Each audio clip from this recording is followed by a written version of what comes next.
vamos a ir dando la bienvenida a las personas que se están sumando. Te voy a dar inmediatamente la palabra, como sabes, Federico, porque no quiero tampoco hablar más de la cuenta y además de lo que se trata en este formato que tenemos en Ergon es de que las reuniones sean lo más friendly, lo más abiertas, lo más, digamos, participativas posibles, etcétera, etcétera, ¿no?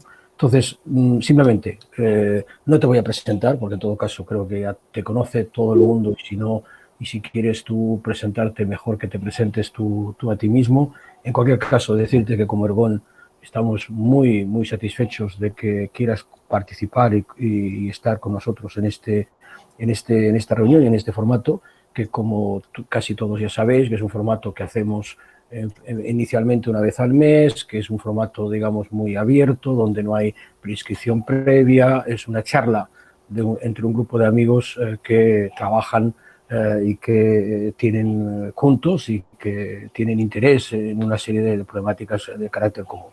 Entonces, simplemente, para provocarte y en la línea de lo que hemos hablado esta mañana a primera hora, únicamente dos comentarios. El primero, a ti y al resto de participantes, recomendaros y un poco de autobombo la lectura del post que he publicado hoy en mi blog, cuyo título es «El gobierno admite la ineficiencia o la ineficacia del 25% del gasto en políticas de empleo». No voy a extenderme más, supongo que alguna consideración querrás hacer en el tema, sobre el tema. Y después, estando totalmente de acuerdo con lo que acabas de decir, pedirte que, por favor, en materia de políticas activas de empleo, tengáis la perspectiva de cambiar la dinámica, ¿no? Es decir, hay muchas personas que tenemos la sensación de que cuando se establecen, se definís o cuando en el conjunto del sistema se definen las políticas y los procesos, etcétera, etcétera, se trabaja con una dinámica que empieza por primero se define la tecnología, luego se analizan los procesos y al final se toma en cuenta a las personas. Yo creo que si hay algo que hemos de aprender en este proceso es que esto está totalmente equivocado y cualquier cambio, aunque cueste más, aunque sea más complejo, aunque quizás no sea de resultados tan inmediatos, pero sí que si queremos que se consoliden los procesos, los cambios, las evoluciones, las adaptaciones, etcétera, etcétera, hay que empezar primero por las personas, seguir por los procesos y en todo caso después decir cuál es la tecnología más adecuada. Yo me voy a callar, voy a ponerme en mute y te voy a dejar para que inicies esa conversación y a partir de ahí todos podamos hablar y dialogar. Pues muchas gracias, Pau. Me parece que lo que acabas de decir es un inicio absolutamente acertado para esta charla. Un saludo a todas las personas que os habéis ido incorporando. Veo con agrado algunas de ellas que hacía tiempo que no veía. En principio, cuando empezamos a darle vueltas de qué podíamos hablar, cuál podía ser el título de esta charla, se nos había ocurrido algo así como información para las personas, información al servicio de las personas, datos al servicio de las personas. Luego Pau, que es muy proactivo y muy inquieto y muy listo, pues ya nos ha invitado a hablar también de la eficacia y de la eficiencia y así lo haremos, ¿no? Porque la información tiene que servir para hacer un uso eficiente de las iniciativas y de las políticas y de los recursos, en una palabra, ¿no?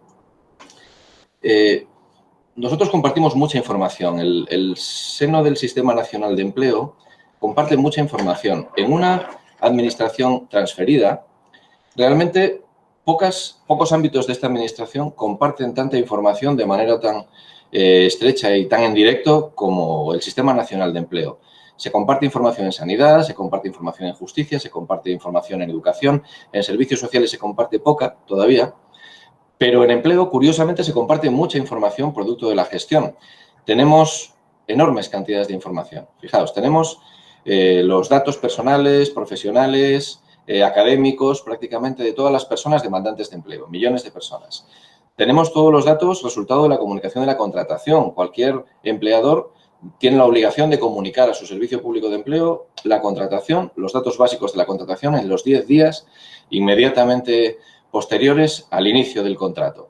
Tenemos toda la información de las prestaciones por desempleo, individualizada, evidentemente. Somos gestores, ahí sí el SEPE es gestor de las prestaciones por desempleo. Y tenemos, de manera indirecta y parcial, información de seguridad social. No es una información que tengamos a efectos administrativos, no podemos certificar, no es información nuestra, pero a efectos estadísticos podemos utilizar esa información para detectar si una persona está ocupada o no lo está y, bueno, clasificarla dentro de un grupo estadístico. Todos los servicios públicos de empleo compartimos esa información. Eso significa que los sistemas de información, los soportes tecnológicos que utiliza cada comunidad autónoma en la gestión de empleo, no son libres, por decirlo de alguna forma. Están condicionados al acuerdo, a la cooperación constructiva y proactiva de las 17 comunidades autónomas y el Estado para que una persona que se inscriba como demandante de empleo en La Coruña, si el vericueto de la vida le lleva un mes después a Murcia, no necesite inscribirse otra vez y aparezcan sus datos allí y viajen con ella, ¿no? Es decir, que toda esta información la tenemos, enormes cantidades de información. Poco utilizada para algunos propósitos, utilizada estrictamente en términos de gestión de empleo, pero hablaremos de esto durante la tarde. Tenemos algún proyecto interesante ya a punto de salir que utiliza esta información y tecnologías y paradigmas como Big Data, pronto inteligencia artificial, para transformarla en algo útil para las personas, ¿no? ¿Qué podemos hacer con la información? ¿Qué estamos haciendo con la información? Bueno, hacemos las estadísticas del mercado, del movimiento laboral registrado. Más que estadísticas del mercado de trabajo, estadísticas del movimiento laboral registrado. Esto es bastante relevante. Hay pocos países que publiquen su cifra de paro registrado, no lo llaman paro registrado, lo llaman estadística de personas demandantes de empleo, de job seekers, etcétera, etcétera, de personas solicitantes de prestaciones, no lo llaman paro. La palabra paro está restringida a donde, en mi opinión, debe estar, a la EPA, las encuestas de población activa, las Labor Force Surveys, ahí tiene que ir el concepto de paro, ¿no? Nosotros hemos venido a llamar paro desde hace pues cerca de 40 años a unas situaciones administrativas y ahí tenemos ese San Benito y esa etiqueta, ¿no? Pero bueno, el hecho es que siendo competentes las 17 comunidades autónomas para registrar a las personas como demandantes de empleo, esa información se coordina hasta tal punto que si las 24 horas del último día del mes caen en día lectivo y los 2 días, laborable, y los 2 días siguientes son laborables, 33 horas después la cifra, el resumen estadístico del mes está colgado en Internet. Por tanto, sí hay capacidad operativa para hacer cosas con la información que tenemos, ¿no? También confeccionamos y difundimos información sobre mercado de trabajo, estudios prospectivos del Observatorio de las Ocupaciones, en el ámbito estatal. ¿Y qué no hacemos? Pues no hacemos, por ejemplo, evaluar con medios propios, directamente, sin anestesia. No evaluamos con esta información. Hacemos cosas parecidas a la evaluación, pero evaluaciones al estilo de las que debiera permitirnos la tecnología que actualmente tenemos a disposición, no se hacen todavía. Eso no quiere decir que no se evalúe. AIREF evaluó al Sistema Nacional de Empleo hace relativamente poco. Participamos dentro de la Red de Servicios Públicos de Empleo de la Unión Europea de una iniciativa que nos evalúa cíclicamente a todos los países de la Unión Europea. Nos evalúa cíclicamente, nos evalúa el desempeño. Tiene un estándar de servicio público de empleo, de cómo debiera desempeñar y hay unas formas de comparar la actuación de cada servicio público de empleo con ese ideal y unas recomendaciones que se hacen. Por tanto, sí se evalúa, pero debiéramos ser capaces de tener una estructura al servicio de la evaluación y una metodología al servicio de la evaluación. Y no una evaluación de primer nivel, que también una evaluación aplicada, que nos permitiese detectar qué programas funcionan, qué iniciativas están acercando a la gente al mercado de trabajo para tomar decisiones de política aplicada sobre en qué se invierten los fondos y a qué se dedican los recursos para llegar de manera eficaz y eficiente al mayor número de personas. Por una parte, es decir, deberíamos utilizar nuestros datos para movernos en ese paradigma de evaluación. Tenemos esa intención y está escrita en todos los borradores de la nueva estrategia. Estamos ahora en pleno proceso de pacto. Ya hemos confeccionado una propuesta de pacto social, de pacto sectorial, de la nueva estrategia española de empleo. El nombre también se definirá. que será el marco en el que se desarrollen los planes anuales de política de empleo en los próximos 4 años, contando 21, 22, 23 y 24, el periodo de aplicación de los fondos europeos, entre otras cosas. Pues en esa estrategia irá incluida todo un plan de evaluación, toda una estructura, una metodología asistida, en principio. Estamos pensando, por ejemplo, en AIREF, en algunas otras entidades evaluadoras que nos echen una mano en esta arrancada para después poder navegar al estilo de lo que debe ser una evaluación, como decíamos al principio. Pero, independientemente de eso, estamos tratando de desarrollar algunos productos ya de aplicación, pensando, por ejemplo, en las personas profesionales de la orientación. El core de Ergon es acercar a la gente al trabajo, reflexionar sobre cómo acompañar a las personas al trabajo, cómo orientar los recursos humanos, etcétera, etcétera, ¿no? Bueno, pues me voy a permitir presentaros, sin dar mucho la paliza, en 15-20 minutos, un ejemplo práctico de una herramienta que ya está a disposición de los profesionales de la orientación de los servicios públicos de empleo. Requiere el soporte tecnológico de los servicios públicos de empleo. No está en Internet todavía. Pretendemos que eso que lo esté dentro de poco, ¿no? Entonces, bueno, a modo de ejemplo de cómo podemos utilizar parte del enorme caudal de información que tenemos al servicio de las personas, pues me permito haceros esta presentación técnica de esta herramienta de apoyo a la orientación que hemos venido en llamar Senda. No son siglas, es el nombre que le hemos dado, para que después podamos discutir sobre esta iniciativa, otras iniciativas y, en general, el uso de la información. Esta herramienta, hablando coloquialmente, es una herramienta de perfilado. Por cierto, necesito que me aviséis cuando me vaya pasando de tiempo, ¿vale? Cuando calculéis que me faltan unos 10 minutos para lanzar el debate o para dejar de hablar, pues por favor me lo decís. La herramienta Senda es lo que tradicionalmente vendríamos a llamar una herramienta de perfilado. Os comentaba antes que formamos parte del conjunto de servicios públicos de la Unión Europea que nos evalúa cíclicamente. Las primeras recomendaciones que recibimos al acabar el primer ciclo de evaluación hace 4 años fueron: no cuentan ustedes con sistemas de perfilado. Eso, desde el punto de vista sajón o alemán, significa no saben ustedes qué hacer.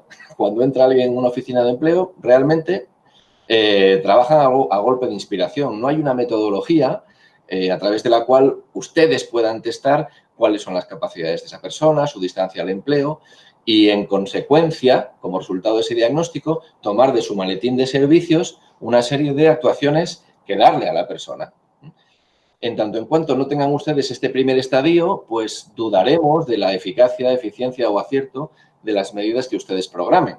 Bueno, y empezamos a pensar, bueno, vamos a ver realmente cómo podemos utilizar nuestra tecnología, nuestra idea para hacer herramientas de perfilado. Los servicios públicos de empleo de las comunidades autónomas, por supuesto que perfilaban, quizá no con método, pero vamos, a nadie se le ocurre que un profesional de la orientación no tuviera un recurso, una idea, una instrucción de su jefe de zona o del coordinador de las oficinas sobre cómo emprender una acción de orientación, ¿no? Pero digamos que no había una taxonomía, ¿no?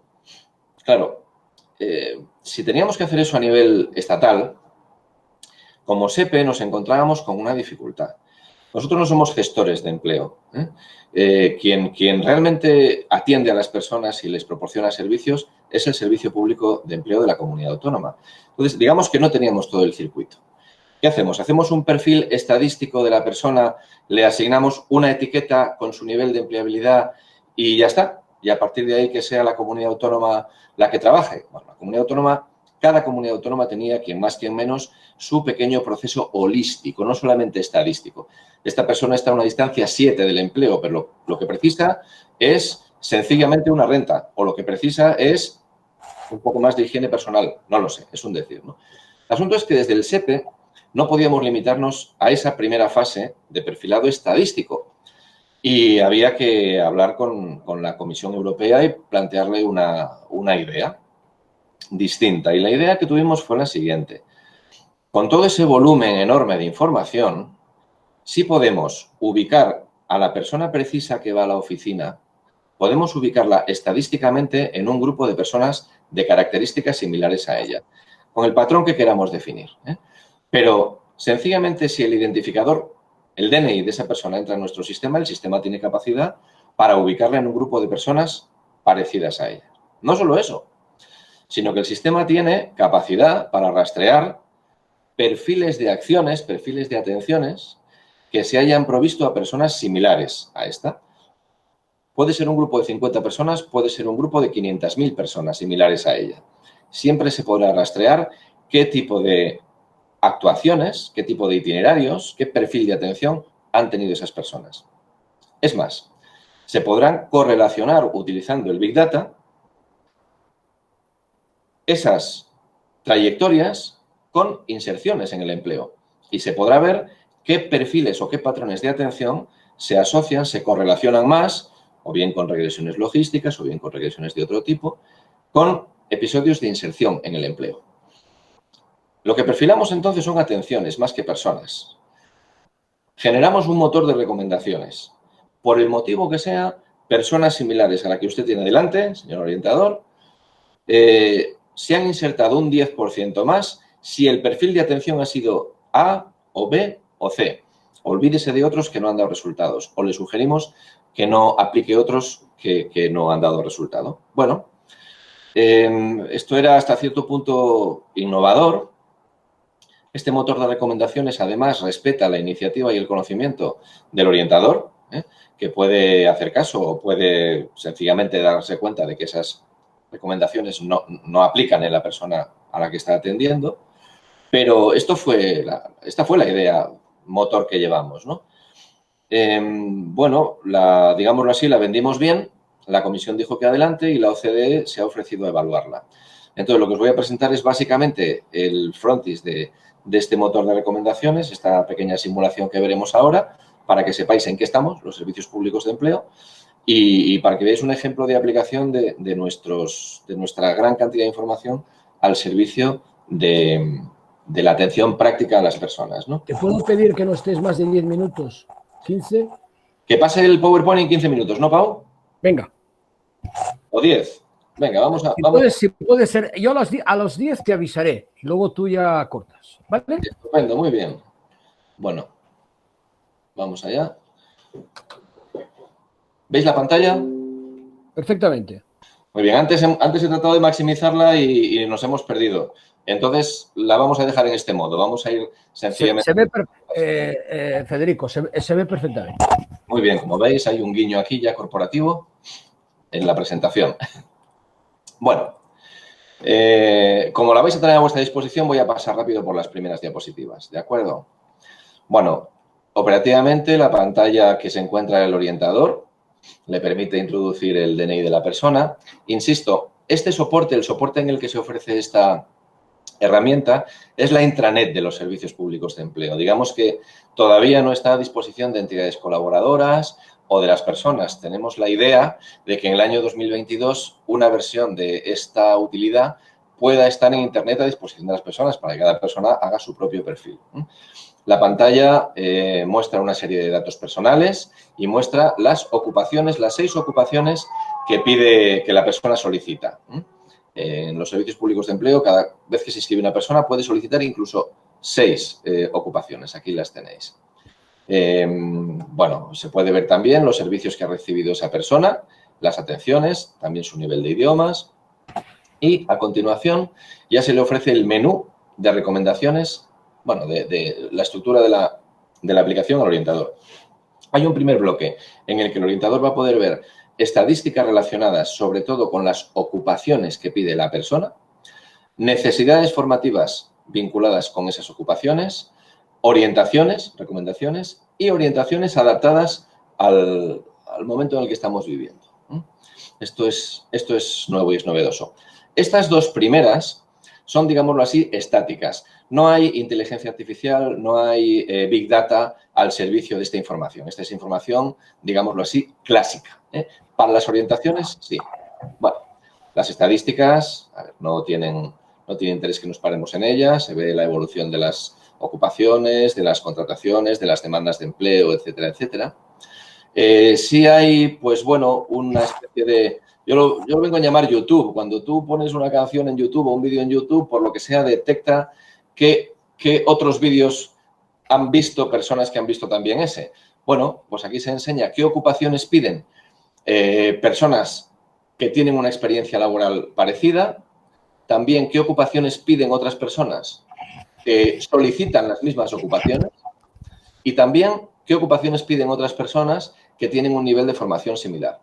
Fijaos que de vez en cuando junto a las ocupaciones aparece una pequeña estrella que las marca. Cuando en esas ocupaciones aparece una estrella, significa que las necesidades formativas de esas ocupaciones han sido detectadas por el Observatorio de las Ocupaciones y se presentan aquí. En el segundo ámbito, en el ámbito de necesidades formativas, el orientador que le sugiera a la persona que solicite esta ocupación de aquí, si ve una estrellita, se puede ir a la parte de necesidades formativas y entonces ahí encuentra qué análisis ha hecho el Observatorio de las Ocupaciones del SEPE de las necesidades formativas de esa ocupación.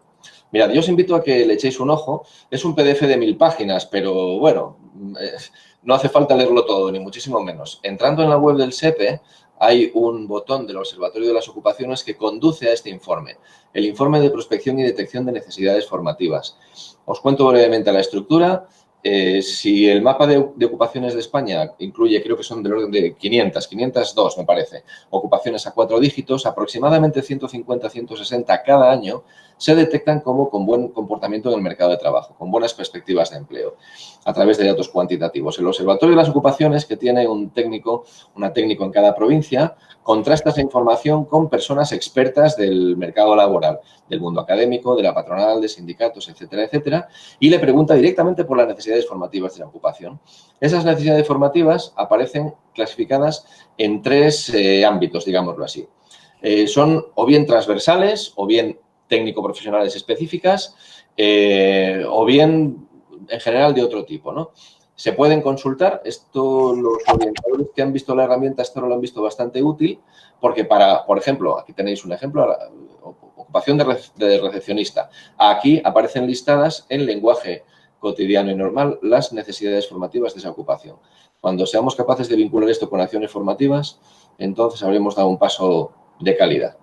Bueno, además de eso, de las necesidades formativas, como os decía, que se pueden ver, empezamos ya con las orientaciones para las personas demandantes de empleo.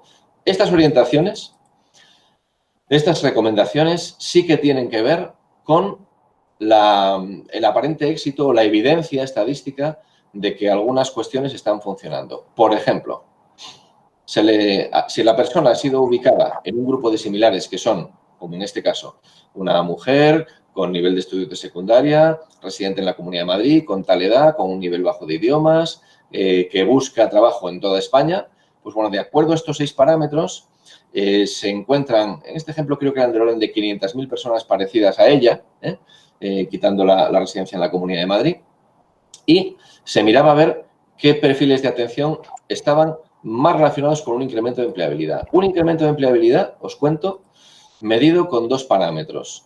La inserción y la permanencia. En primera instancia, comparamos todo el año 2019 con todo el año 2018. Aquellas personas que no habían trabajado en 2018, pero sí en 2019, se les asignaba un plus de empleabilidad, una detección de empleabilidad.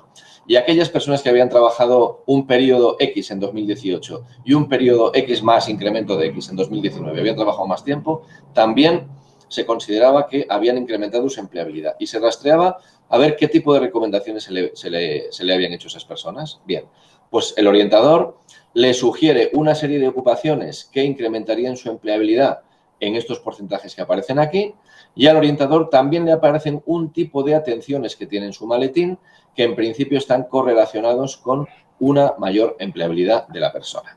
Bueno, como veis, también le informa de cómo se incrementaría su empleabilidad si incrementa su ámbito geográfico de búsqueda de empleo, si, por ejemplo, incrementa su nivel formativo, etcétera, etcétera. Insisto en que todas estas recomendaciones que se pueden ver aquí están basadas en evidencias estadísticas. Aquí chocamos, esto es un choque cultural. Hasta ahora nuestras herramientas no estaban basadas en evidencias estadísticas.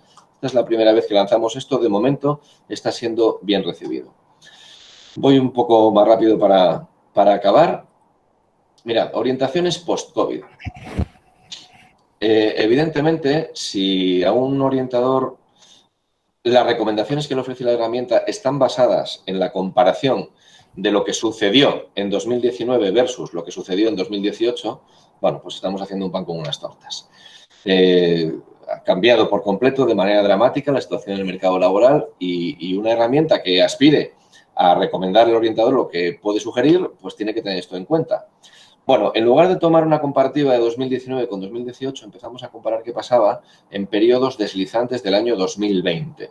Empezábamos a comparar qué pasó en marzo, abril y mayo de 2020 en comparación con marzo, abril y mayo de 2019 para ver qué había cambiado, ¿no? Vimos que en ese nuevo modelo la herramienta conservaba aproximadamente el 50% de las recomendaciones y cambiaba el otro 50%. Es decir, claro que tenemos un nivel basal y un zócalo en nuestro mercado de trabajo, pero están poniéndose de manifiesto estadísticamente el buen comportamiento de ocupaciones relacionadas con la distribución, con la alimentación, por supuesto, y con los cuidados a las personas, etcétera, etcétera, ¿no? Como podéis ver aquí. Bueno, ¿y qué es lo que nos falta por hacer con esta herramienta? Bueno, generalizar, promover, apoyar el uso de esta herramienta Senda entre todos los servicios públicos de empleo. Aspiramos a que en los próximos 3 meses, del orden de 700 personas en toda España la utilicen, 700 orientadores, para atender a unas entre 70 y 100.000 personas. Así identificaremos mejoras técnicas, funcionales y de diseño. Evaluaremos el impacto que tiene la empleabilidad con ayuda de un equipo de la OCDE. En esencia, lo que veremos es si esas 70.000 personas atendidas se han empleado más o menos, esperemos que no, que otras 70.000 de un grupo de control. Incorporaremos tecnología de inteligencia artificial. Sabéis que la tecnología de inteligencia artificial requiere alimentar, realimentar y bueno, programar para detectar trayectorias de éxito, líneas de éxito y desarrollar una versión para Internet. Bueno, como veis, hay muchas posibilidades para utilizar las ingentes cantidades de información que manejamos los servicios públicos de empleo, ponerlas a disposición de las personas y hacer que sean útiles. Un segundo. Ahora me veis a mí, ¿verdad? ¿Ya estoy otra vez? ¿O veis la presentación? No, te vemos a ti, Perfecto, perfecto. Es por estar un poquito otra vez presentable. Bueno, como os decía, los grandes retos que tenemos en los servicios públicos de empleo son ser prácticos, útiles y eficientes en la elaboración de productos basados en evidencias estadísticas y en el uso inteligente de la información y, por supuesto, poner a disposición del Sistema Nacional de Empleo una metodología y una estructura propia de evaluación. Cuando nos han venido a evaluar desde fuera, se han encontrado con algunas especificidades y algunas dificultades. Por ejemplo, es relativamente sencillo evaluar eficacia y eficiencia en una oficina de empleo de Alemania porque cada oficina tiene un presupuesto específico asignado que incluye los profesionales, que incluye las medidas. Cada oficina tiene asignados un número de personas y ahí sí puedes ver cuánto ha costado lo que han hecho y si ha servido o no ha servido. Aquí en España eso es muy complicado. Cuando AIREF intentó, por ejemplo, la eficacia puede verse si las personas inscritas o asignadas a una oficina se insertan en el mercado de trabajo más o menos que otras de oficinas similares. Pero ¿cuánto cuesta lo que se ha hecho en aquella oficina? Es muy difícil cuantificar y embridar ese gasto, ¿no? Entonces, teniendo en cuenta estos paradigmas, digámoslo así, bien diseñados de evaluación que funcionan en todo el mundo, teniendo en cuenta la especificidad de nuestro sistema, pues tenemos ese reto, tenemos que ser capaces de evaluar bien, de identificar qué funciona, de identificar buenas prácticas, de promoverlas, de potenciarlas y de ahorrar dinero en otras cosas que estén funcionando menos. Pues soy todo vuestro. Gracias, Fede. Muy interesante. Tengo algunas preguntas, también como consecuencia de lo que hemos hablado esta mañana, pero tampoco quiero monopolizar y monotonizar el debate. Por tanto, decir aquí que seguro que hay algunas personas que tienen preguntas o consideraciones a hacer. Por tanto, voy a abrir un turno de intervenciones. Adelante. Bueno, como yo he levantado la mano, bueno, perdona, Esther, que no me había fijado. Perdona, adelante. ¿Qué tal? Bueno, en primer lugar, feliz de volverte a ver. Yo no sé si me recuerdas, yo en su día había estado como secretaria del SOC y nos acostumbrábamos a ver en las reuniones sectoriales con mi superdirector general Jesús Quiroga. Con lo cual, bueno, es un placer volverte a ver.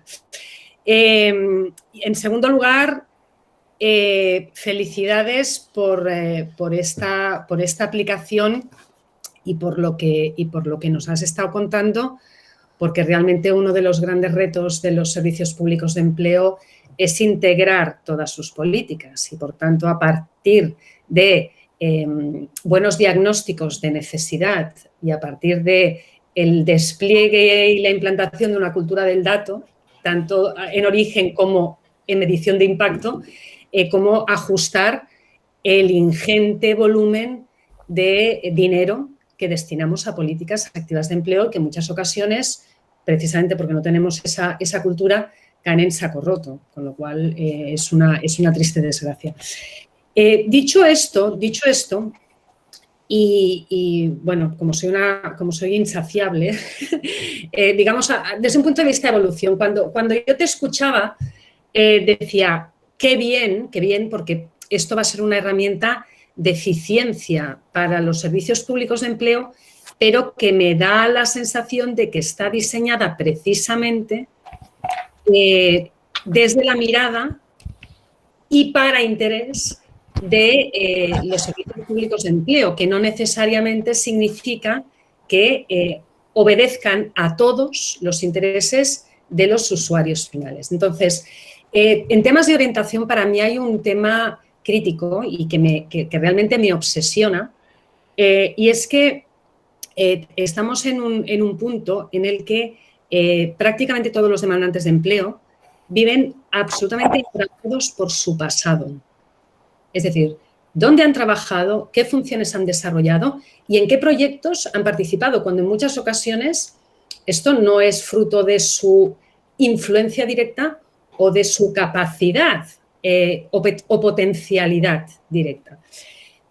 Con lo cual, aprovechando la cantidad ingente de datos que se manejan o que se podrían manejar, mi pregunta es, ¿por qué no incorporar en los procesos de orientación sistemas de medición para todos los demandantes de empleo que evalúen de forma rigurosa las competencias profesionales de esos candidatos para no quedar, es decir, sí, desde un punto de vista práctico y cortoplacista, lo que nos interesa es colocar a esta persona en otro empleo, ¿vale? Pero de esta manera estamos mermando su capacidad de autoconocimiento, de decir, oye, ¿quién soy y en qué soy bueno y en qué soy malo? Y estamos también mermando el potencial de generación de valor de esos candidatos en abstracto. Con lo cual, yo creo que ahí el plus añadido es no solamente saber cuál es mi nivel de empleabilidad en función de lo que ya he venido desarrollando, sino cómo realmente puedo ampliar de forma exponencial mi potencial desde un análisis de quién soy yo como profesional, ¿no? Muchísimas gracias, Esther. Sigues manteniendo la motivación, la visión, la claridad de ideas y la potencia en el mensaje de aquellos años en los que trabajamos con tanto agrado, de verdad, ¿eh? No sabéis escuchar a Esther en una reunión de directores generales marcando la pauta, cuidado, ¿eh? O sea, con seriedad y al mismo tiempo con esta capacidad asertiva, ¿eh? Y agradable de decir las cosas, que se agradece mucho. Esto entronca, tus propuestas entroncan con lo que decía Pau al principio, ¿no? Pongamos a las personas en el centro. A ver, este es un ejemplo modesto de cómo poner a la persona en el centro, todavía muy limitado, pero con capacidad de recorrido. No importa el nivel de empleabilidad en el que esté la persona, siempre habrá una recomendación para ella, no importa. Una persona, vamos, ya incorporada al mercado de trabajo tendrá una recomendación porque personas similares a ella habrán sido atendidas y estadísticamente se habrá podido ver qué ha ocurrido. Lo mismo sucede con alguien muy distanciado del empleo. ¿Qué limitación tenemos de partida? Claro, una mejora de empleabilidad no se puede medir solo con inserción y con permanencia. Hay muchos más factores que deberían influir en esta ecuación de la empleabilidad. La estabilidad en el empleo, la satisfacción, la conciliación, etcétera, etcétera, ¿no? Cuando por fin incorporemos un módulo de inteligencia artificial y empecemos a alimentarlo, estas variables de alguna forma tendrán que incorporarse. Es más sencillo. Trabajar con Data Lake es más sencillo que trabajar con Big Data a la hora de ingerir información, digámoslo así, ¿no? Y en cuanto a las competencias, otro aspecto absolutamente clave que has mencionado Vamos a aprovechar en los servicios públicos de empleo el trabajo ingente que se ha hecho en la Unión Europea por parte de la Comisión con las competencias ESCO. La Unión Europea ha categorizado del orden de 13.000 competencias ESCO en lenguaje bastante inteligible y ya tenemos hecho un mapeo de cómo nuestras clásicas ocupaciones SISPE a 8 dígitos o las ocupaciones CNO del INE en España a 4 dígitos pueden yuxtaponerse, pueden empezar a trabajar de manera además relacional y no relacional con esas 13.000, ¿no? Por tanto, poner a las personas en el centro, poner las competencias, utilizar la inteligencia artificial para medir mucho mejor y de manera más significativa la calidad en el empleo son desde luego las líneas de desarrollo tanto de la evaluación a gran nivel como de la generación de productos aplicados a la mejora de la empleabilidad de las personas, ¿no?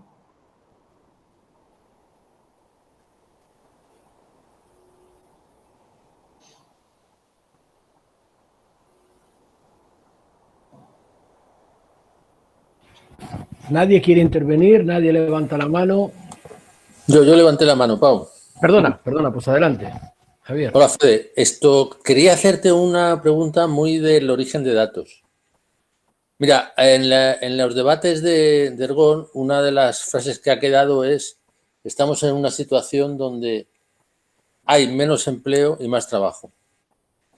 Esto a mí me lleva a plantearme el tema del sistema tratado. Es decir, efectivamente hay un ámbito de datos donde desde el SEPE se ven esos datos, pero hay zonas oscuras, otros datos que desde el SEPE no se ven. ¿Cómo articuláis esa frontera? Pues, Javier, de manera muy limitada hasta ahora. No te puedo decir otra cosa.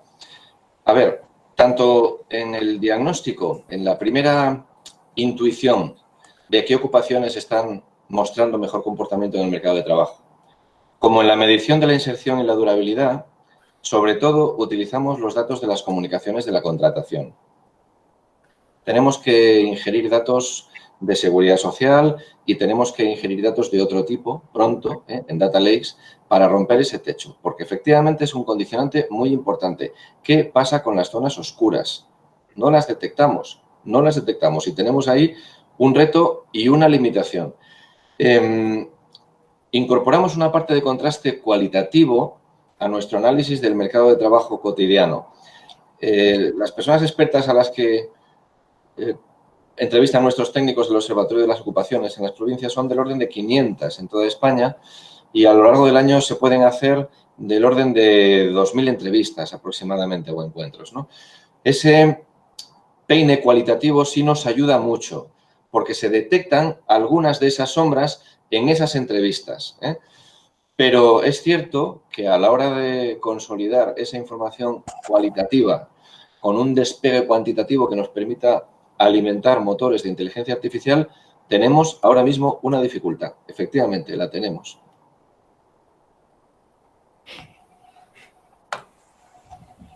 De alguna forma también, digamos, la parcialidad de datos lo que te genera, Fede, es un sesgo. Cuando vayas a introducir dataset para, digamos, el aprendizaje previo en los algoritmos de inteligencia artificial, vas a tener un problema de sesgo. Sí. Por eso es tan importante la contribución del orientador. Es un motor de recomendaciones. Es verdad que hay muchas orientadoras, muchos orientadores que se encuentran inseguros porque el mercado cambia rapidísimamente. Y si no tienes una formación adecuada en la prospección del mercado de trabajo, si no tienes experiencia en conocer el sitio en el que vives y las oportunidades que ofrece y las carencias que tienen las personas demandantes de empleo de allí, es verdad que lo tienes difícil. Pero contamos, afortunadamente, con personas expertas en el diseño de esta herramienta.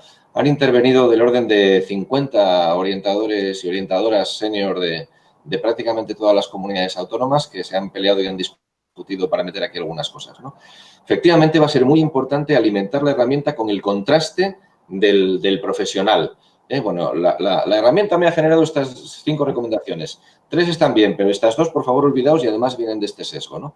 Entonces, por ahí sí tendremos un buen primer contraste que esperemos que en estos 3 meses ya empiece a dar alguna señal de cómo corregir los sesgos que seguro que estamos metiendo ahora con esos 2 pilares solamente de permanencia y de inserción.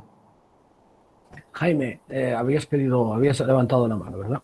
Sí, sí, gracias, Pau. Bueno, buenas tardes y antes de nada me vas a permitir que salude a Esther y a José Luis Álvarez, que le he visto por ahí, porque hace mucho tiempo que no les veo. Entonces, por supuesto a todos los demás, pero en particular a ellos dos, que, en fin, me alegro mucho de verles en plena forma. Lo primero me voy a apuntar al comentario de Esther, porque me ha pisado el comentario en relación con el potencial. Yo creo que el enfoque está bien, creo que además es un salto cualitativo, yo la herramienta la conocía, sé además que habéis hecho ya un piloto, creo que en 5 comunidades autónomas, es decir, estoy seguro que va a ser un éxito, lo doy por descontado, no voy a perder ni un minuto más en esto porque creo que está bien trabajada y va a funcionar seguro. Quiero ir a la fase siguiente ya. Y entonces, en la fase siguiente se me ocurrían 2 cosas. Una, la que ha apuntado a Esther, ¿no? Que es esta idea de ver cuál es el potencial en el sentido, ella lo planteaba bien, en el sentido de que no quede atado por su pasado, digamos, la persona, pero también por ver en una perspectiva no solo de qué competencias tiene, sino de cuál es el campo ocupacional al que puede acudir, ¿no? Cuáles son las expectativas que esa persona, con lo que ya sabe hacer o con lo que ya ha hecho o con el potencial que tiene, podría. Esta sabe que es la metodología que tiene algún otro servicio público de empleo europeo y yo creo que esta herramienta, para que esto lo pueda hacer, necesita ser más proactiva en cuanto a las recomendaciones de actuación y segundo, y esto sí que es fundamental y lo acabas de decir, necesita mucha formación en los técnicos, en los orientadores, para que estos sean capaces de ponerlo en marcha. Esta es una cuestión. Si tenéis alguna línea de acción respecto de los orientadores, fundamentalmente, para que eso se pueda hacer. Y segundo, más allá de la que ya has comentado de la adopción de ESPO, ¿no? Y segundo, yo recuerdo que en el documento de recomendaciones, porque algo tuve que ver yo con ese documento de recomendaciones de la primera evaluación del desempeño de los servicios públicos, allá por el año 2016-2017, es verdad que una recomendación era perfilar, establecer una herramienta de perfilado. Había también que ese perfilado estuviera basado en un enfoque holístico, pero la tercera línea, y todavía lo recuerdo, era la proactividad. Y esto me lleva a otra cuestión, es si esto fuese un servicio de orientación, perfecto, casi lo tendríamos, pero es un servicio de empleo, con lo cual hay que ir un paso más allá, es decir, hay que desencadenar los servicios que hagan que esta persona aproveche las oportunidades. Entonces la pregunta es, ¿cómo vais a conectar esto con la cartera de servicios? Y ahí lo dejo. Y enhorabuena, antes de nada, porque creo que es un trabajo excelente. Gracias, Jaime. Da gusto escucharte siempre. Da gusto escucharte. Recuerdo las recomendaciones con mucha claridad. La formación para las personas profesionales de la orientación es básica, es básica. Cuento mi pequeña batallita. Yo soy profesor de secundaria. Yo he visto cómo centros de secundaria que estaban así, se han puesto así, solamente con una formación adecuada y en el centro para los profesores que estaban allí. Sucede lo mismo. Veo a José Luis y recuerdo, José Luis y yo somos asturianos, recuerdo una historia, una afirmación que él dijo con mucha seriedad, porque José Luis nunca ha sido complaciente, todo lo contrario, siempre ha sido incisivo y nunca ha vendido humo, ¿no? Entonces él decía que, bueno, asistió a una entrevista de un orientador con una persona a la que no había manera de arrancarle, digámoslo, la iniciativa, ¿no? El orientador pues estaba trabajando fuerte y le preguntó a la persona, bueno, pero usted entonces ¿qué quiere? ¿Usted qué quiere? Y la respuesta vino a ser algo así como yo, como tú, ahí, para nada. Era así, ¿verdad, José Luis? La anécdota, me parece. Claro, tenemos que llegar a las antípodas de esto, a las antípodas. No se puede percibir a la persona que está atendiendo como alguien que hace un trabajo rutinario, en absoluto, o administrativo, ¿no? Esas personas tienen que recibir formación. Esta senda lleva una pequeña píldora de formación técnica que vamos a promover que se forme en cascada, es decir, que haya pequeños nucleolos en cada comunidad autónoma que formen en cascada a compañeros y compañeras que estén interesadas en el uso de esta herramienta. Y nos gustaría mucho aprovechar esa estructura de formación con el, no pretexto, pero sí con el pie que da Senda para ir promoviendo formaciones de otro tipo dentro de la plantilla de profesionales de la orientación en España. Comentabas también el tema de la proactividad. hay servicios públicos de empleo que están haciendo cosas muy interesantes en perfilados holísticos que tienen en cuenta la proactividad como un factor decisivo a la hora de promover la empleabilidad de las personas, ¿no? Tenemos que ser suficientemente inteligentes como para que la inteligencia artificial revele patrones de atención, patrones de actuación o los que sean con incrementos de proactividad, ¿eh? ¿Por qué de pronto una persona que estaba en su sillón sale del sillón y se vuelve proactiva? Seguro que la inteligencia artificial nos va a dar alguna pista. Serán incipientes, pero hay que ir por ellas, ¿no? Y en cuanto a la cartera de servicios, sin negar nada de lo que has dicho, tenemos un reto todavía más básico con la cartera de servicios, que es incluirla en el sistema de información con una verdadera capacidad significativa. Ahora mismo, muchos de los servicios que se dan en oficinas se codifican de una manera parecida, pero detrás llevan cosas diferentes, ¿eh? Las instrucciones, la planificación que un servicio público de empleo de una comunidad autónoma da a sus profesionales de la orientación puede ser distinta. Y detrás de un 110 puede haber una cosa o puede haber otra, ¿no? Es fundamental que, y estamos haciéndolo, pongamos el SISPE al servicio de una buena incorporación de la cartera de servicios con nivel de significatividad. Y entonces sí podremos meter a la cartera de servicios a jugar esta partida más allá de un puro descriptor de códigos. Sí, sí, es otro de los retos.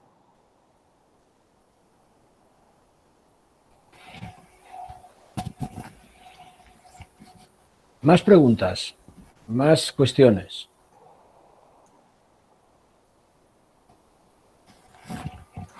No os veo a todos, entonces no sé si por ahí se me cuela. ¿Hay alguna pregunta escrita, Carite? No, ¿verdad? Vale. Yo mientras lo pensáis os voy a hacer una pregunta, añado una. ¿Habéis pensado en abrirla, porque entiendo que decías que estaba pensado para utilizarlo en los servicios públicos, ¿habéis pensado en abrirlo a terceros? Me refiero a entidades colaboradoras y ayuntamientos al menos. Sí, sí, es clave. De hecho, está en los objetivos nuestros en concreto de la unidad en la que yo trabajo y de todos los servicios centrales del SEPE, está el definir los requerimientos funcionales para que esto se abra, primero a profesionales de la orientación fuera de los servicios públicos de empleo y después para desarrollar también una versión en autouso, que las personas puedan recibir sus orientaciones. Obviamente, esto no se puede lanzar en autouso así. Nadie puede teclear el DNI de su vecino y ver qué recomendaciones salen para él, ¿no? Pero bueno, hay que empezar. Lo que pasa es que entonces entramos ya en las lógicas de gestión. Esto de momento es un motor de recomendaciones, del que tenemos que tener feedback, incardinarlo en los procedimientos de gestión directos de empleo que sirven para asignarle un servicio a una persona. Bueno, eso es algo ya un poco más complejo, ¿no? Pero sí, desde luego que esto tiene que tomar ese marchamo. Faltaría más. También tenemos en mente desarrollar una herramienta de sondeo para los empleadores. Por ejemplo, la Ambide tiene una experiencia muy interesante y que va a andar ese camino, ¿eh? Y nos inspira para poner al servicio de las empresas una herramienta de sondeo sobre datos profesionales de personas demandantes de empleo. Tenemos, desafortunadamente, la base de datos de profesionales más rica posiblemente del mundo, con 3,7 millones de personas dispuestas a trabajar, una más, con sus datos profesionales ahí, ¿no? Pues una buena herramienta de sondeo inteligente nos permitirá también detectar qué tipo de perfiles se están sondeando, qué tipo de perfiles precisan nuestro. Pero insisto, estas son ideas que tendrán que concretarse en lógicas de gestión de comunidades autónomas. Ahora, el papel que juegan ahí la tecnología del Big Data, de la inteligencia artificial y los grandes volúmenes de información que tenemos también es decisiva. José Luis, has levantado la mano. Adelante. Sí. Buenas tardes. Hola, José Luis. Saludos a todos. Federico, Jaime, buenas tardes. Pau. Solamente una intervención por alusiones. Yo pensaba intervenir para felicitarte por el trabajo y destacar que sí que es verdad que los servicios públicos de empleo tienen una inmensa cantidad de datos y sus conexiones con otros permite sacar mucha información que puede ser útil para todos los actores que están interviniendo. Vale, porque es mucho la cantidad de información. Has comentado algo que es muy importante en mi modo de ver, la calidad de esos datos. Siempre he sido defensor de la base de datos del Servicio Público de Empleo, la más histórica, porque era un programa viejo, pero permitía muchos registros. Una máquina tan afinada, tan acostumbrada a registrar como el Servicio de Empleo en toda su historia. Pero infautorizada casi a nivel de registros también. No todos los campos se registraban y luego en cada oficina, cada comunidad autónoma, en cada oficina y cada técnico tenía su librillo.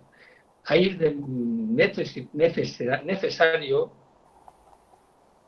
homogeneizar esos datos para que tengan un análisis de calidad y, por tanto, una utilidad para sus usuarios de más valor. Bien, dicho esto, también quisiera hacer una reflexión sobre la limitación de esto. Está bien hacerlo. Es imprescindible hacerlo. Y ahora hay muy buenas herramientas para hacerle mucho más partido. Pero siempre que oigo hablar de Big Data, inteligencia artificial, con muchos de mis clientes, me asusta pensar que alguno de ellos vaya a pensar que es una solución mágica. Siempre me viene a la cabeza el Espíritu Santo. ¿Será que estamos inventando el Espíritu Santo con esto? Entonces, sí recomiendo, Federico, que tengáis también, lo que has dicho, mucha atención a los actores que están implicados en el sistema. Porque para mejorar la utilidad de estas herramientas, está bien la formación de los orientadores internos y externos, pero también las directrices políticas, las políticas de empleo de las direcciones de cada comunidad autónoma, de qué hacer con distintos segmentos de población. No solo con el individuo, sino también en los servicios públicos de empleo, a mi modo de ver, se encuentran con que las relaciones que quieren establecer con el mundo de las políticas activas de cara al empleo de los sujetos superan, a ver cómo lo digo, superan la lógica de la relación directa entre el ciudadano, la persona, como queréis decir, y su trabajo. Es decir, que a la hora de decidir programas de empleo o determinados cursos o qué hacer con los resultados de las evaluaciones, nos salimos de esa lógica que decís de las personas, entramos en otra lógica de actores y de intereses que son reales y existen, que es necesario también contemplar para que estos mismos actores vayan acompañando su transformación a la hora de analizar los mercados de empleo y que utilicen esta información que estáis manejando ahora para cambiar su perspectiva, sus clichés, sus prejuicios a la hora de abordar políticas activas de empleo en su conjunto o la orientación profesional. Entonces ahí también tenéis un campo, me parece muy interesante de trabajo, de utilizar esta información, los resultados de esta información, para que los distintos actores que intervienen a la hora de analizar o tomar decisiones sobre las políticas activas de empleo vayan evolucionando en su perspectiva y eliminando viejos perjuicios y les permitan ver nuevas maneras de enfocar y evaluar las políticas que tenéis en marcha. Únicamente esto, que en resumen sería, bien, me parece estupendo, vais a sacar mucha utilidad a la información, que mejore la calidad de la misma y no quedéis reducidos solo al ciudadano y al demandante de empleo en búsqueda de empleo, sino también a todos los actores institucionales y actores sociales o que están en el ecosistema del empleo que intervienen en la toma de decisiones de este sistema. Ayudarles a cambiar. Muchas gracias, José Luis. Son reflexiones surgidas de la experiencia, del sufrimiento, de la responsabilidad de la gestión y del vértigo que da muchas veces verse al frente de tener que tomar decisiones, ¿verdad? Tenemos, efectivamente, no es una receta la inteligencia artificial, no es una piedra filosofal. La piedra filosofal no existe, desgraciadamente, ¿no? Francia, por ejemplo, Pôle emploi es un referente en este sentido. Tiene un departamento de inteligencia artificial al servicio del empleo que ellos denominan Intelligence Emploi, que después de años de reflexión y de empezar varias veces su diseño, empezó por 2 pilotos en 2 departamentos que han funcionado. Entonces, el uso ético de la inteligencia artificial, el uso de algoritmos inclusivos, la detección de programaciones que tienen efectos discriminatorios sin quererlo. A veces sencillamente permitirle a un empleador, por razones de usabilidad, que seleccione el municipio en el que quiere seleccionar a personas, a veces eso es discriminatorio según cómo se plantee. ¿Por qué las personas del municipio de al lado no van a poder acceder a esas plazas si se está diseñando esa herramienta con recursos públicos, ¿no? Bueno, desde luego que estas herramientas y otras, a modo de grandes indicadores, tienen que ofrecer resultados claros que permitan tomar decisiones políticas, por supuesto que sí, ¿eh? Hace 4 años arrancamos con un sistema de indicadores para poder distribuir fondos en conferencia sectorial y evaluar, lo he dicho al revés, para poder evaluar el éxito del desempeño de servicios públicos de empleo y destinar parte de ese resultado a incentivar buenas prácticas en comunidades autónomas, ¿no? El año pasado lanzamos un cuadro de mando, se ha visto interrumpido por la pandemia, porque los resultados son poco significativos, los de este año, pero bueno, desde luego, parte del uso de esta información tiene que generar unos productos claros para que se puedan tomar decisiones políticas acertadas, ¿no? Yo me conformo con que demos pasos en la buena dirección, sencillamente. Es decir, no vamos a cambiar el mundo con un chasquido de dedos. Hay muchísimas inercias, tanto en la distribución de fondos, como en la forma de concebir la programación, como en los propios instrumentos, las convocatorias de las comunidades autónomas, etcétera, etcétera, ¿no? Pero pequeños pasos en la buena dirección. Oye, 10 años pasan rápido y 10 años, si nos empeñamos en hacer las cosas despacito y bien, 10 años vamos obteniendo algunos resultados, ¿no? Como siempre, pues muy atinadas y muy significativas y muy punzantes en lo positivo tus apreciaciones. Y qué rápido pasan los 10 años. Madre mía. Jesús Mari había levantado la mano. Sí. ¿Qué tal? Bueno, yo un par de cositas. Primero, evidentemente, entiendo que estas herramientas de perfilado tienen que dar los dos niveles, es decir, no tienen que dar la misma información a nivel político, donde se tiene que hablar fundamentalmente de grandes segmentos o de grandes grupos, como no tienen que dar la misma información a nivel personal, ¿eh? Entonces, esa es una de las cuestiones que a mí me preocupa, porque aquí ya entramos en que el SEPE va a tener unas herramientas, las comunidades autónomas pueden tener unas herramientas distintas y entonces las estrategias pueden ser diferentes, porque como bien has dicho ahora, Fede, se utiliza el PAPE para el reparto de fondos, cosa que afecta a todas las comunidades autónomas menos a una. Y entonces el problema que hay es, si mi comunidad autónoma tiene un sistema de perfilado que me dice que las políticas que tengo que definir son de un tipo porque yo lo he trabajado de una manera y el sistema de perfilado del SEPE o del Ministerio da un resultado distinto y hace distintas agrupaciones, ¿qué puede ocurrir en ese caso? Porque yo creo que ya ha pasado el tiempo de los colectivos clásicos. Creo que ha pasado el tiempo de las personas con discapacidad, creo que ha pasado el tiempo de las personas en exclusión y ha llegado el tiempo de las personas en una situación frente al mercado de trabajo. Pero así como el colectivo de personas con discapacidad no hay duda de cómo se define, que es un certificado de grado de discapacidad igual o superior al 33%, los grupos de homogéneos en cuanto a cercanía al mercado de trabajo pueden ser diferentes según los unidades del SEPE en una comunidad autónoma.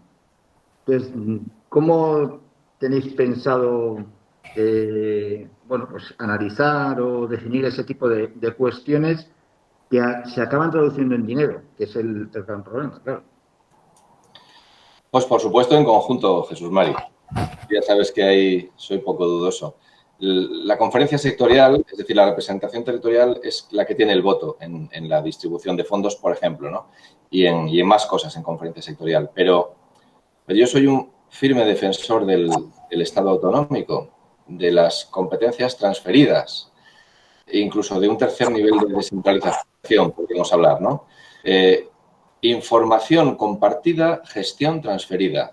Información compartida, gestión transferida. Nadie sabe tanto como todos a la vez. Nadie sabe tanto como todos a la vez.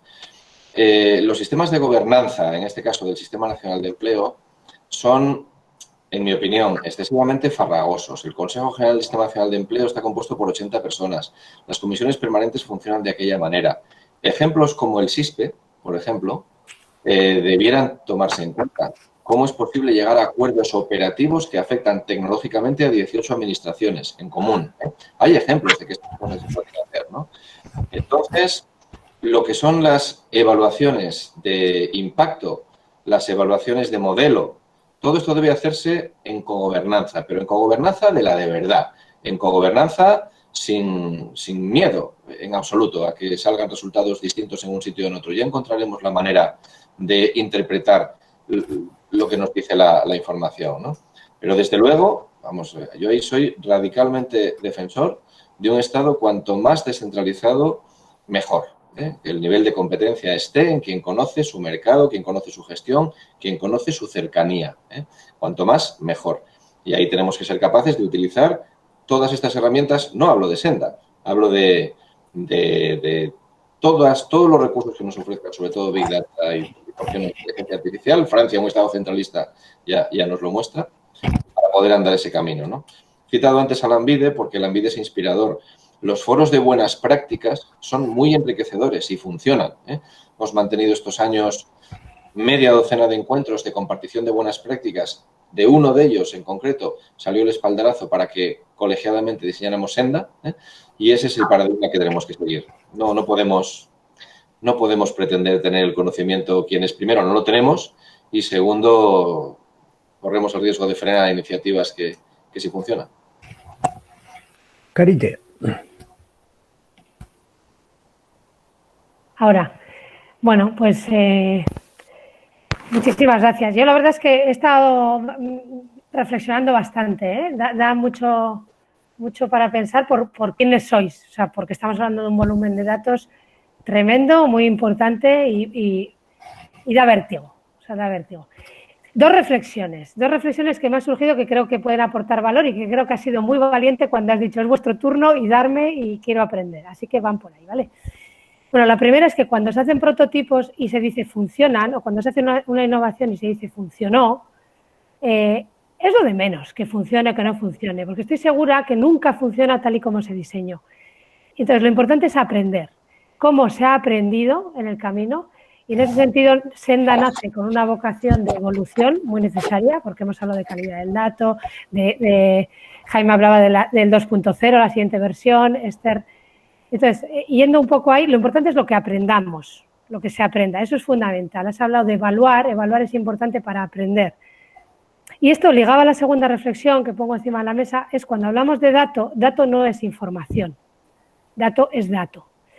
Entonces, para que sea información, hace falta que las personas y los humanos le demos sentido.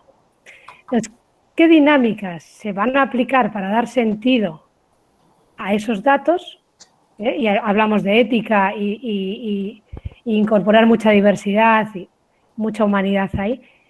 Pero también hablamos de que cuando hablamos de dato, los sistemas, la tecnología está muy limitada todavía. Entonces, capta lo que capta. ¿Qué pasa con los datos cálidos, ¿no? Esa información que todavía no sabemos medir, que no sabemos captarla, pero que está ahí, es la más importante. Claro, Esther apuntaba a competencias y a veces es por poner un apunte, ¿no? Pero incluso más que competencias, hablamos de actitudes, de sentimientos, de que lo que tú mismo, Fede, decías, a veces es una chispa, ¿por qué se ha levantado el sillón a alguien, no? Entonces, ¿cómo vamos a ser capaces de captar datos cálidos? No tengo ni idea ni espero que me des la respuesta, te quito presión.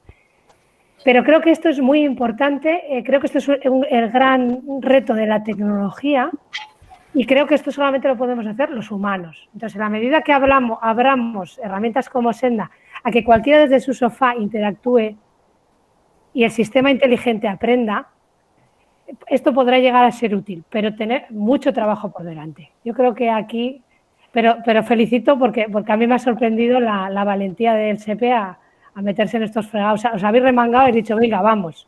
Así que felicidades. Gracias, Carite. Es valentía conjunta de todos los servicios públicos de empleo.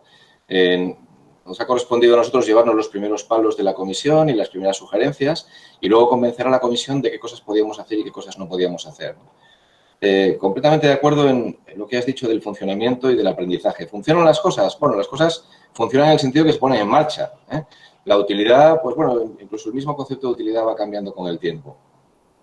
Hemos tenido que dar varios golpes de timón en el diseño de Senda. Nosotros condicionábamos muy fuertemente al principio los grupos, prediseñábamos los grupos. Bueno, pues los grupos de iguales van a ser estos. No hizo falta, no hizo falta. Hay tecnología que utiliza los grupos en función de los datos de entrada de la persona. Tecnología asequible. No era compatible con nuestros sistemas aquí, pero tuvimos que hacerlo y ha funcionado bien. Ahí nos quitamos algo de presión. Quiero decir que sí, que permanentemente hay que aprender. Y esto entronca con tu reflexión sobre los datos cálidos, ¿no? Tenemos un tesoro en el Sistema Nacional de Empleo que es nuestra vocación y nuestra estructura de red. El Observatorio de las Ocupaciones tiene a personas en todas las provincias que preguntan en esencia las mismas cosas a personas de un perfil parecido y las respuestas son muy completas. Y tenemos a 17 servicios públicos de empleo con una red de profesionales de la orientación, os digo, sinceramente, todavía no cuantificada. Si me preguntáis cuántos profesionales de la orientación hay en España dependiendo de los servicios públicos de empleo, yo no puedo daros una respuesta. No puedo daros una respuesta, porque no es sencilla la respuesta. No, cuidado. Pau, ríete lo que quieras, soy sincero, no te voy a decir, tengo tal, aquí está el censo. No, no. ¿Qué es un profesional de la orientación? ¿A qué se está dedicando? ¿Una persona que prospecta es profesional de la orientación? ¿Una persona que se dedica a tareas administrativas y 2 horas a la semana realiza tareas de orientación lo es? No lo sé, cuesta esto. Pero, en todo caso, estamos hablando de un volumen importante y ahí está el reto. Los datos cálidos están ahí. Los datos cálidos son los datos cualitativos y son los datos que nos permiten incorporar cosas que no están en nuestras tablas y que además me temo que no lo van a estar nunca, igual no tienen por qué estar. Una ocupación a 4 dígitos. Bueno, ¿qué es una competencia? Pues mira, yo te digo que es eso. Entonces, sí, yo confío mucho en la capacidad que tenemos para contrastar los datos que vayan surgiendo de nuestra experiencia con la opinión de personas que son muchas y saben mucho, más que nosotros, desde luego. De todas maneras, tenemos un proyecto también corriendo en el SEPE, el MDM, el Master Data Management, sobre calidad del dato, con su Golden Record para ir poniendo allí la información contrastada y que esa sea, digamos, así blindada o de referencia para poder ir mejorando la calidad del dato tabulado de alguna manera e ir incorporando ese conocimiento de toda esa red para el dato cálido. Vamos a ver, Esther quería intervenir. Son las 17:15, hemos empezado 6 minutos tarde, por tanto, yo os prometo que yo quiero intervenir al final y hacer algunas consideraciones, pero por mi parte creo que podemos comprometernos que hay 25, faltan 8 o 10 minutos, terminamos. Venga, Esther, adelante. Súper rápido, en relación con los datos cálidos y en relación con otro de los grandes retos de la Administración, que tú lo apuntabas al inicio, que es la interconexión entre diferentes instituciones, organismos, y relacionándolo con el tema de las emociones, etcétera. ¿No se podrían obtener muchísimos más datos cruzando información con servicios sociales y con salud? Sí, claro que sí, por supuesto que sí. Muchísimos más datos. Tenemos un piloto con 5 comunidades autónomas de conexión, de prácticamente interoperabilidad entre los técnicos de atención primaria de servicios sociales y los orientadores. No tiene sentido que un técnico de atención primaria sea un simple gestor o tramitador de ayudas sociales. Es decir, recibe a la persona una vez por semana o una vez cada 15 días o va una vez cada 2 semanas a una pedanía que tiene asignada porque tiene 7 y va y dedica todo su tiempo a hacer una tramitación administrativa de la renta básica de una de esas personas. Y como además tiene que inscribirse como demandante de empleo, pues la envía a una oficina y la persona llega a la oficina de empleo prácticamente sin ninguna capacidad y el orientador de allí, pues claro, pues se encuentra, son mundos disjuntos, ¿no? Bueno, que esa información fluya, que esa información fluya. Y además ahí, en cada comunidad autónoma puede fluir de una manera muy diferente. Conozco el caso de Asturias, por ejemplo. Asturias, los municipios son concejos. Ya funciona muy bien la carga de datos de la renta básica asturiana, no recuerdo el nombre ahora, las personas que perciben esa renta instruida por servicios sociales ya están identificadas en las bases de datos del Servicio Público de Empleo de Asturias, ¿no? Es un ejemplo, ¿eh? En Galicia, por ejemplo, todo se nuclea a través de la base de datos de la tarjeta sanitaria gallega. Hay varios ejemplos, pero es una muestra más de que no hay una única solución, ¿no? Entonces, sí, hay pasos dados ahí y es una de las cuestiones básicas que tendremos que acometer con estos fondos que vienen de Europa y con este carácter de reforma estructural. Esther, muy bien visto también, claro. ¿Alguien quiere intervenir antes de que yo le ponga el examen para la matrícula de honor a Federico el suspenso?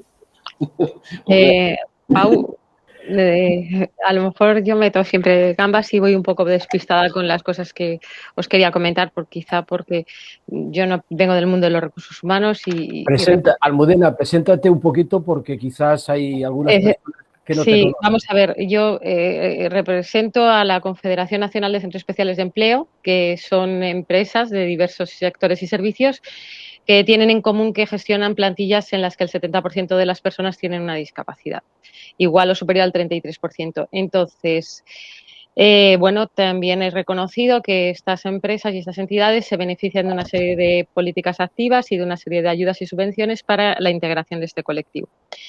Yo quería hacer tres reflexiones muy rápidas. La primera, en cuanto a lo que comentas de la gestión descentralizada de dato unificado, creo que ha sido algo así la frase, me preocupa seriamente el riesgo que se puede correr y las repercusiones directas o indirectas que puedan tener con los empleadores. Y perdonarme si a lo mejor estoy haciendo una reflexión muy alejada de lo que estamos hablando o muy en la tierra. En principio, vamos a ver, si tú vas a una comunidad autónoma, quiere promover cierto tipo de emprendimiento social o cierto tipo de perfil de empresas o de empleos o automáticamente va esa gestión descentralizada permite crear tipos o tipologías o utilizarse políticamente, en definitiva, para ciertas cosas. Esto, bueno, podría ser aceptable si estuviéramos hablando a nivel nacional. El problema es que estamos en un país en el que hay un mercado que tiene que estar unificado y que una entidad que está en Galicia a lo mejor quiere actuar en Asturias, y una diferencia entre Galicia y Asturias, que he puesto un ejemplo que no sé ni cómo funcionan, puede generar esas distintas políticas activas de empleo, puede generar diferenciaciones. Entonces, cuidadín con la unidad de mercado, cuidadín con la descentralización, y es un tema que hay que tener cierta cautela, es decir, y esa gestión debe ser de una delegación bien hecha. En segundo lugar, me preocupa desde el punto de vista de nuestros trabajadores y de nuestros posibles candidatos el dato.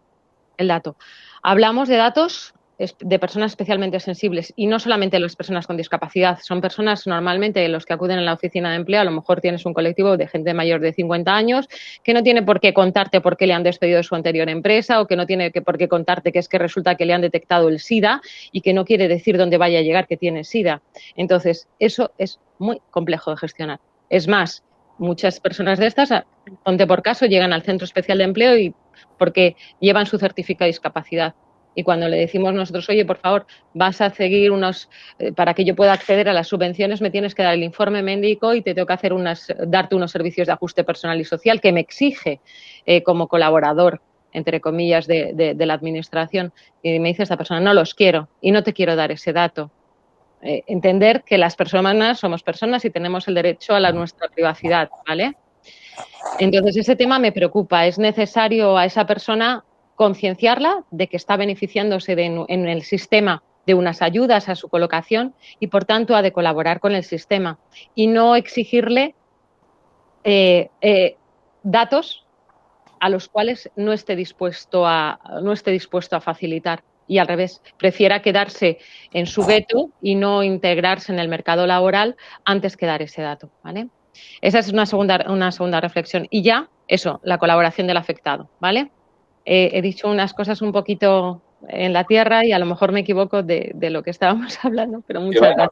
Almudena, muchas gracias. En primer lugar, entiendo todas las cautelas que has puesto sobre los, digámoslo así, agravios comparativos o administrativos que pueden haber por distintas regulaciones en el nivel autonómico, ¿no? Solamente hay una forma de hacer eso, que es compartir lo que funciona y potenciarlo. Y ahí, desde luego, que el Estado tiene una responsabilidad. Tiene una responsabilidad, no quiero decir armonizadora, porque muchas veces armonizamos mal. De verdad que no tenemos el conocimiento y si no tenemos el conocimiento y tratamos de recentralizar, las cosas no las arreglamos. Al revés, las complicamos mucho más, ¿no?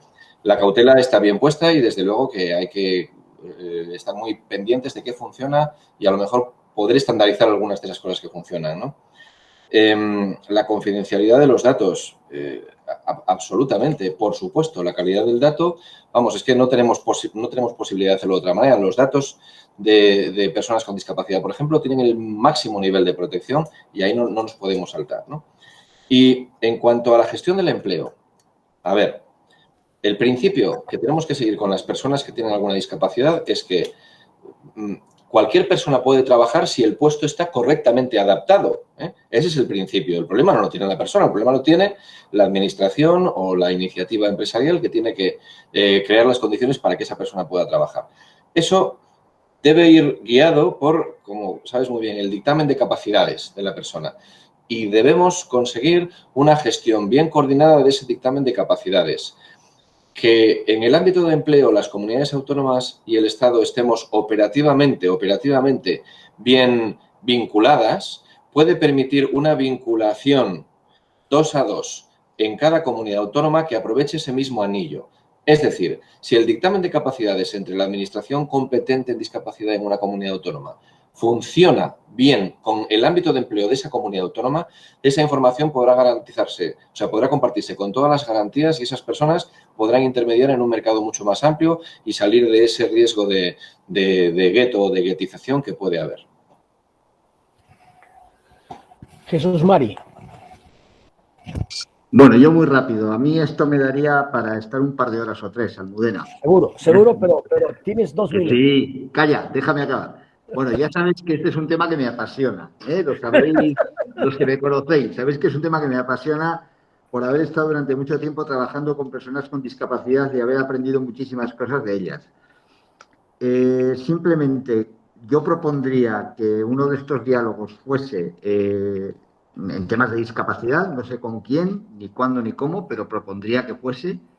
Y segundo, creo que hay que hacer una diferencia entre lo que son los datos personales referentes a la salud, hablo de personas con discapacidad, y lo que son los datos correspondientes a la empleabilidad. Fede ya ha hecho una pequeña reflexión, yo simplemente apuntillar esa reflexión. Creo que cometemos el error habitualmente de pensar que lo que tenemos que saber de una persona con discapacidad son sus discapacidades. Y yo lo que digo es que a mí me importa muy poquito la discapacidad que tenga una persona a efectos de empleo. Lo que me importa son sus capacidades y los riesgos que esa persona tiene. Y eso no es ningún dato ni de salud ni nada por el estilo. Son datos estrictamente de perfil profesional. Con lo cual, a lo que tenemos que tender, lo que tenemos que hacer o lo que deberíamos de hacer es algo que hace ya unos cuantos años se intentó hacer con el Inserso, pero que el Inserso se encontró con un problema y es que las comunidades autónomas a efectos de servicios sociales no fueron capaces de ponerse de acuerdo, cosa que los servicios de empleo sí han hecho en este país, que es ponerse de acuerdo. Y que tendríamos que empezar a hablar de que de las personas con discapacidad tendríamos que tener esa información. Yo tengo mi opinión sobre quién tendría que facilitarnos esa información, pero insisto que esto es otro tema, es otro libro. Pero sobre todo quiero que os quedéis con eso. Cuando hablamos de personas con discapacidad, siempre pensamos en las discapacidades. Error. Tenemos que saber qué capacidades tiene. A mí no me sirve de nada saber que una persona no ve o no oye. Lo que quiero saber es lo que puede hacer, o lo que debo saber es lo que puede hacer. Porque si de verdad quiero que esa persona se incorpore al mercado laboral, tendré que saber lo que puede hacer y no lo que no puede. Y ya está. No sigo dando el coñazo. Gracias, Jesús Mari. Oye, son y 28, habíamos dicho y 25, pero en 2 minutos, por mi parte, voy a hacerte algunas consideraciones y si os parece, quizás podemos terminar la sesión.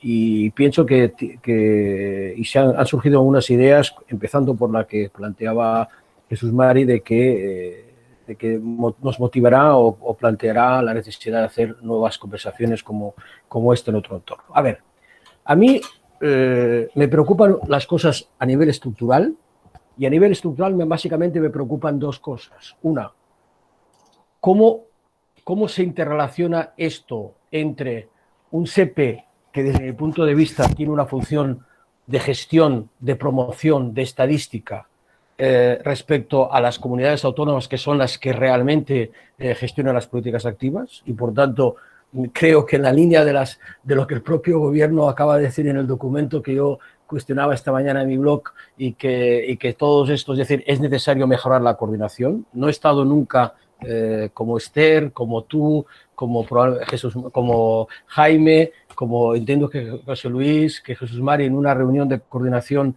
de comunidades autónomas en temas de empleo, evidentemente porque no he estado nunca en la función pública, pero me puedo imaginar por dónde van los tiros. Entonces, este es un tema que a mí me preocupa muchísimo, y que creo que cualquier herramienta que no se haga, digamos, teniendo en cuenta y teniendo una reacción positiva y tomando en cuenta estas consideraciones, tiene muchas posibilidades de fracasar. La segunda cuestión, vamos al otro entorno. Me preocupa la usabilidad. Es decir, en otras palabras, hay muchas de las cosas, de las informaciones que decía Carite calientes, o no sé cómo lo decía, no utilizaba el concepto digamos, sí, cálidas, las condiciones cálidas, etcétera, etcétera, que muchas veces se pueden sacar sin la necesidad, evidentemente, con la autorización, pero sino la necesidad de la participación activa de las personas. Y mi sensación, vista la herramienta, es que si no se sabe dar inmediatamente una facilidad para que esa herramienta llegue al usuario final, que es el orientador, y llegue al demandante de empleo, me parece que no va a tener mucho sentido. Y la tercera cuestión tiene que ver con otra consideración, que es la gestión, que es el tema de la gestión de los datos, ¿no? Y planteo encima de la mesa, es decir, ¿está el SEPE disponible para facilitar datos, evidentemente con todos los requisitos de confidencialidad, etcétera, etcétera, para hacer planteamientos de empleabilidad, para hacer planteamientos de gestión, etcétera, etcétera, digamos, desde una perspectiva radicalmente distinta a la que, desde mi punto de vista, se refleja, aunque probablemente llegará llegará a este nivel en la herramienta que nos acabas de enseñar? Muchas gracias, Pau. Le recomiendo a todo el mundo que se lea la entrada de Pau esta mañana en su blog. Está muy bien. A mí me ha servido para entender un poco mejor el plan de recuperación, transformación y resiliencia. Yendo a las preguntas, a la herramienta. Esto no puede ser nunca una herramienta de gestión impuesta a nadie, a las comunidades autónomas. Me refiero a Senda. Nunca. Sería un error enorme. Tenemos en el currículum ya varios errores en el SEPE, en planteamientos de esas características, ¿vale? Esto tiene que ser una simple herramienta de recomendaciones absolutamente compatible y complementaria con las tecnologías que tenga cada comunidad autónoma. Una comunidad autónoma, un orientador en una comunidad autónoma tiene su herramienta de gestión, donde toma el servicio, se lo pone a la persona, la inscribe, hace lo que tiene que hacer. Y luego tiene un motor de recomendaciones, sugerencias, lo que sea, como información adicional, que es de ámbito estatal, que es compartido por todas las comunidades autónomas. Ojalá, si acertamos, será un signo de que hemos acertado, por supuesto. Y ahí sí tienen que tener cabida esos datos cálidos. Ya veremos cómo. No lo sé decir ahora, pero desde luego la opinión rápida, significativa y autorizada del orientador tiene que poder entrar en ese repositorio, que no tiene que interferir para nada con la herramienta de gestión de la comunidad autónoma. Si alguna comunidad autónoma decide que es un buen soporte para la gestión, ya veríamos cómo se incardina allí, ¿no? Pero no está concebida como eso, y por tanto la alerta está muy bien puesta. En cuanto a la usabilidad, desde luego esto tiene que llegar fuera de las oficinas de empleo a las personas y a otro tipo de profesionales. Ya veremos cómo, si con cargas periódicas o tal la usabilidad. Desde luego que es un reto clave, ¿eh? Si no la hacemos usable, esto pues entrará en una vía muerta y languidecerá y no queremos que ocurra. Y en cuanto a qué hacemos con nuestros datos y cómo los ponemos a disposición de quien los pide, pues somos muy pesados. Somos muy poco ágiles en la respuesta que damos a quien tiene avidez de nuestros datos. O bien llama a la puerta a alguien con un ariete como si fuera el FBI. FBI, datos, llámese Tribunal de Cuentas o quien toque, y entonces todo el mundo a correr y a poner datos. O bien, cuando alguien necesita algún dato para hacer alguna investigación, madre mía, cómo lo envolvemos en convenios, en confidencialidad, en compromisos, y luego entramos ya en que los primeros datos que das, pues claro, pues no están bien o son incompletos o no satisfacen la expectativa, etcétera, etcétera, ¿no? Esto tiene que acabarse. Seguridad Social, por ejemplo, tiene la muestra continua de vías laborales.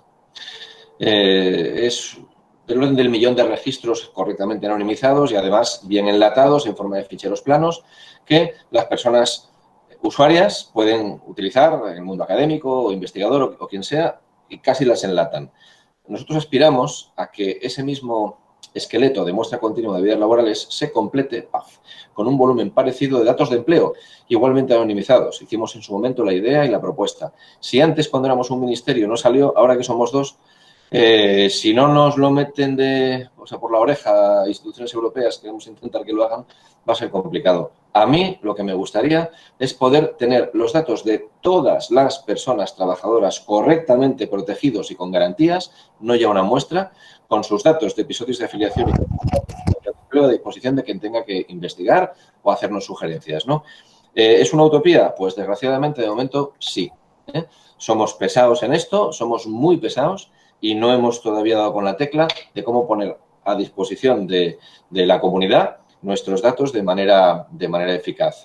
Supongo que llegará un momento en el que tengamos que hacerlo por imperativo legal, por capón o por lo que sea, ¿no? Pero nos encontramos con muchas dificultades de tipo jurídico, administrativo. Ahí tenemos un desde luego. Soy sincero. Ok. No sé si alguien quiere hacer algún comentario final y si no, vamos a cortar. Estamos fuera de hora, estamos casi un cuarto de hora más digamos, de retraso sobre el horario previsto. Creo que de todas formas ha valido la pena. Creo que nos has apuntado mucho. No sé si te hemos aportado algo. Muchísimo. Fede, y muchas gracias a todos por vuestra presencia. Y ya nos volvemos a encontrar en otro momento. Os mantendremos informados y espero que podamos contar con todos vosotros en las próximas acciones de nuestra fundación. Venga, un fuerte abrazo a todos, buenas tardes. Buena tarde. Un placer. Muchísimas gracias. Buenas tardes. Gracias a todos.